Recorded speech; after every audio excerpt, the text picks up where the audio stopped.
آپ کو یہ یاد رکھنا چاہیے کہ دنیا میں ہر ذمہ داری کے تقاضے ہیں اور وہ تقاضے پورے کرنے پڑتے ہیں۔ دنیا میں ٹھوکریں انہی کو لگتی ہیں کہ جو چلتے ہیں، جو پاؤں توڑ کر بیٹھ جاتے ہیں انہیں کبھی ٹھوکر نہیں لگتی۔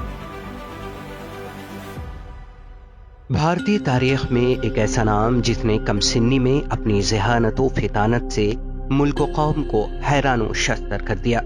متضاد حیثیتوں پر مبنی زندگی کے مالک مولانا ابوالکلام آزاد ایک زبردست صحافی، عالی مرتبہ مجتہد، عظیم دانشور، بلند پایا مفکر، فلسفی اور جنگ آزادی کی عظیم رہنما تھے۔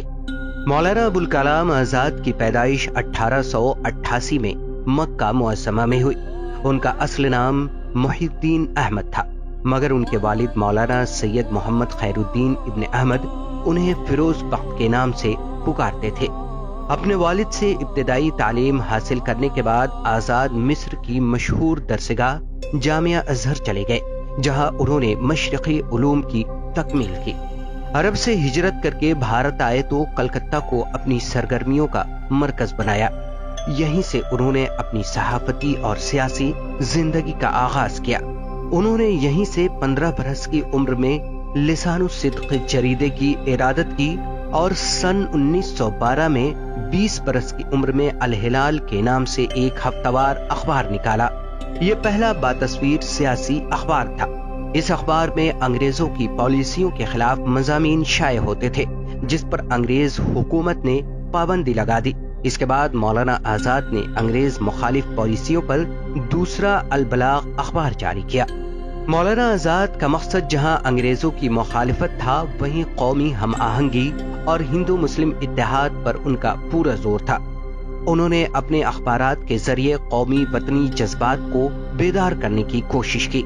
مولانا ابوالکلام آزاد سیاسی محاذ پر بھی سرگرم رہے۔ انہوں نے تحریک عدم تعاون، بھارت چھوڑو اور خلافت تحریک میں بھی حصہ لیا۔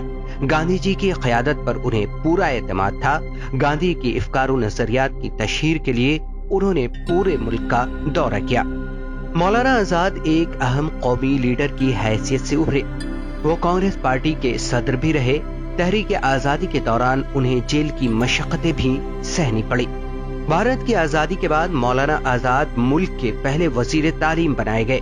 انہوں نے وزیر تعلیم کی حیثیت سے بہت سے اہم کارنامے انجام دیے۔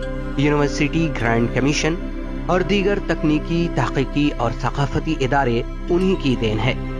مولانا آزاد صرف ایک سیاستدان نہیں بلکہ ایک صاحب طرز ادیب، بہترین صحافی اور مفسر بھی تھے۔